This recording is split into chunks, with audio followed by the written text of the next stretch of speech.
Halo semuanya, perkenalkan nama saya Luputu Safira Dita Chandrasari dari kelas 10 MIPA 6 absen 20.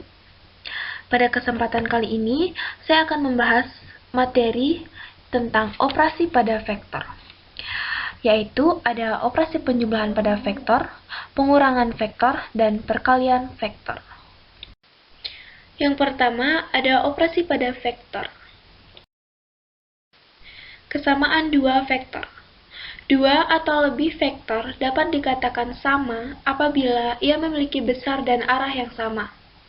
Bisa dilihat dari gambarnya, vektor U sama dengan vektor V, dan vektor U tidak sama dengan vektor W.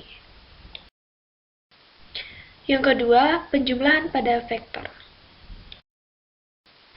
Pada penjumlahan vektor, vektor memiliki beberapa sifat, yaitu yang pertama, sifat komutatif.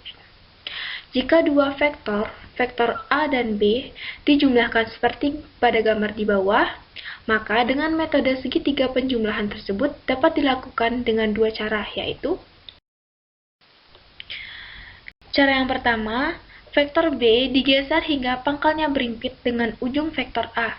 Kemudian, pangkal vektor dihubungkan dengan ujung vektor B sehingga akan terbentuk vektor baru, yaitu A plus B. Seperti gambar di bawah ini. Kalian bisa lihat di bawah ini.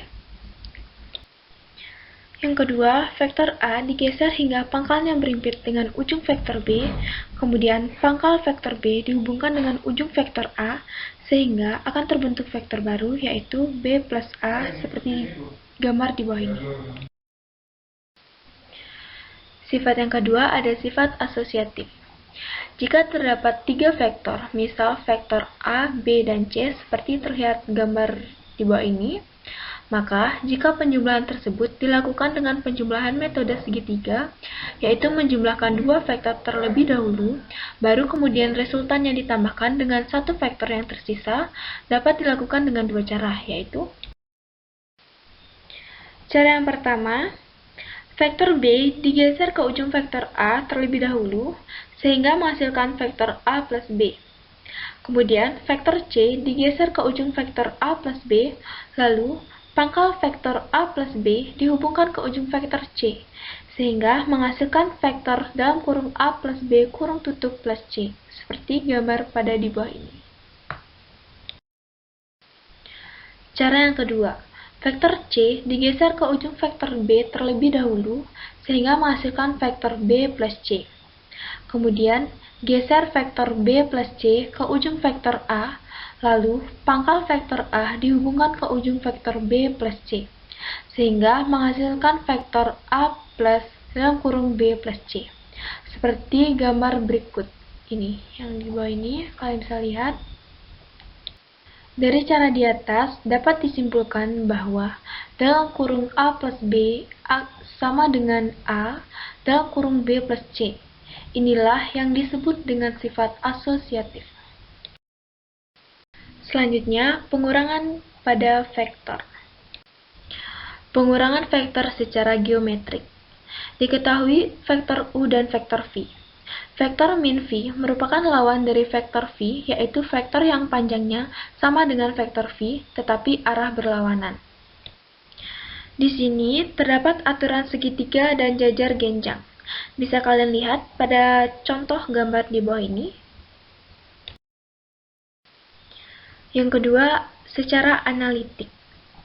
Untuk pengurangan pada R2 maupun R3 bisa dilihat contohnya pada gambar di bawah ini. Jika kesulitan untuk memahami, saya akan memberikan cara lebih mudahnya. Kalian bisa mengurangi vektor yang berada pada suatu garis yang sama antara bawah dan atas. Kemudian, setelah dikurangi, hasil dari pengurangan tersebut dinotasikan dalam bentuk vektor lagi. Lalu, pada R3 juga sama seperti R2, hanya saja di R3 ia memiliki 3 satuan. Perkalian pada vektor. Perkalian vektor. Yang pertama, M vektor V searah vektor V jika M lebih besar dari 0. Yang kedua, M vektor V berlawanan arah dengan vektor V jika M lebih kecil dari 0. Lalu yang ketiga, M vektor V, vektor 0 jika M sama dengan 0. Untuk sifat-sifat perkalian, kalian bisa lihat pada di bawah ini. Nah, sekarang agar kalian lebih paham, coba latihan soal berikut ini. Itu tadi penjelasan pada materi kali ini. Mohon maaf jika ada salah kata maupun pengucapan saya. Sekian dari saya, terima kasih.